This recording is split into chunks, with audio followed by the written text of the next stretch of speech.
এখন এর মধ্যে এই যে এইটা আমি এইভাবে দিয়ে দেব। যতটা দেবে বেশি ততই ভালো লাগবে খেতে, না? এই যে তারপরে এইভাবে উল্টিয়ে দেবে।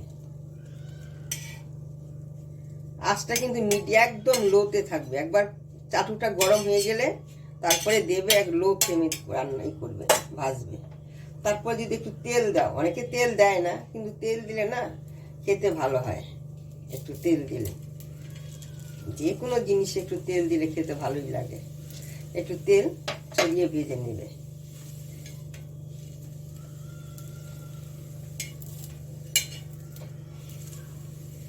এই যে এখন এটাকে আমি নামিয়ে দিই।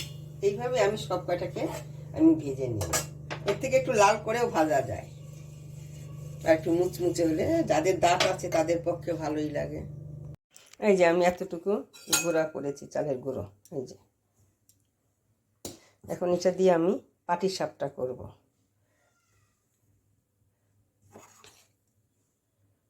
দুই হাতা আমি যতটুকু করব ততটুকু আমি চালের গুঁড়া নেব।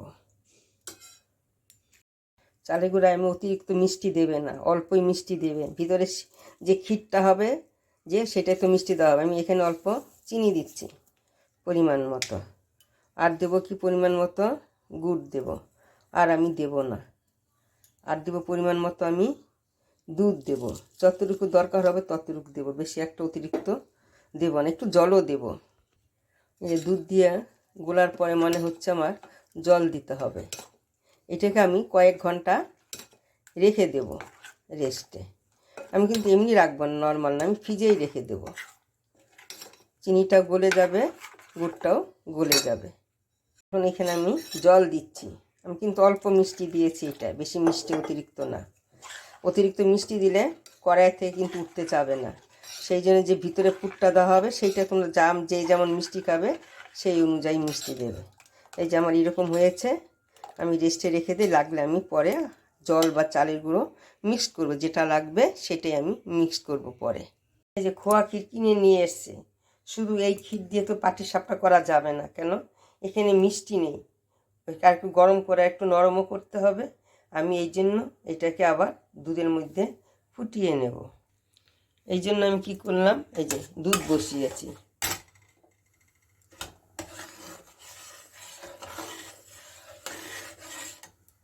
এখন আমি এর মধ্যে ক্ষীরটা দিয়ে দিচ্ছি।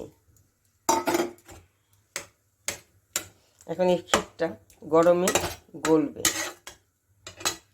এই যে এখানে আমি পরিমাণ মতো চিনি দিব, যে যেমন মিষ্টি খাবে সেই অনুযায়ী। এই যে পুরটা দেবো, পুরের মধ্যে মিষ্টি দিবে, কিন্তু গোল্লার থেকে পুরটাই বেশি মিষ্টি দিবে। গোল্লায় বেশি মিষ্টি দিলে না রুটিটা না, গোল্লাটার থেকে যে পাটিসাপটাটা করো সেটা উঠতে চাবে না।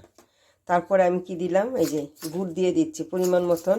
গুড়, খেজুরের গুড় দিয়ে দিলাম। যেমন মিষ্টি খাবে এই অনুযায়ী তোমরা সব দেবে। এখন আমি এটাকে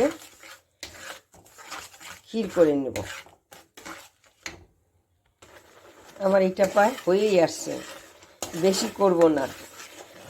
কেন আবার বেশি ঘন করে, যে এমন আছে এই অবস্থা থাকলেই পুরো ঠান্ডা হলে না এটা ঘন হয়ে যাবে। ওই জন্য এখন আমি এটাকে নামিয়ে দিচ্ছি। এই যে কড়াই থেকে সরে যাচ্ছে, এই যে এটা হয়ে গেছে। এখানে আমি আর অল্প ময়দা দিচ্ছি। চালের গুঁড়ো দিলে বেশি শক্ত হয়ে যাবে না, অনেক বয়স্ক মানুষরা খেতে পারবে না। আমরা খেতে পারবো। এটা চালের গুঁড়ো শুধু দিয়ে করলে না খুব ভালো হয়, এটা অন্যরকম হয়।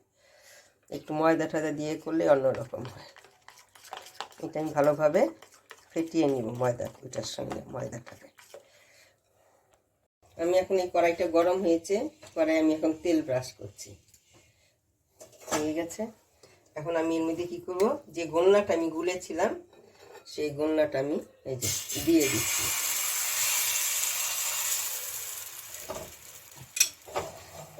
এটা ধরে ধরে আমি এভাবে করছি। মাকে দেখতাম কি করতো, ওরা চাটুতে না কড়াইয়ে করতো, কি সুন্দর হতো। জানি না আমারটা কেমন হবে। আমার চাটুটা গরম হয়েছে, এখন আমি এখানে তেল ব্রাশ করছি। অতিরিক্ত তেল ব্রাশ করলে না আবার উল্টাবে না, নড়বেই না, ওখান থেকে এদিক ওদিক গড়াগড়ি করবে, এক জায়গায় থাকবে না। ওই জন্য আমি এখন কি করলাম, এই যে গোলনাটাকে আমি দিয়ে দিলাম, দিয়ে এইভাবে এই হাতেই আমি ঘোরাবো। খুব অতিরিক্ত পাতলাও করবে না গোলনাটা, আর অতিরিক্ত ঘনও করবে না। পাতলা করলে উঠবে না, ঘন করলে কাঁচা থাকবে। এই যে একটু সময় হবে, এটা হতে দিতে হবে। এখন আমি এটাকে এই যে এখানে দিয়ে দিচ্ছি, এইভাবে দিয়ে আমি এটা এই যে উল্টিয়ে দিচ্ছি এইভাবে। এই যে দেখো কি সুন্দর হয়েছে। এখন কি করবো, আমি একটু ওর মধ্যে তেল দেব। তেল দিলে না খেতে ভালো হয়, যে কোনো জিনিসই তো তেল দিলে ভালোই হয় খেতে।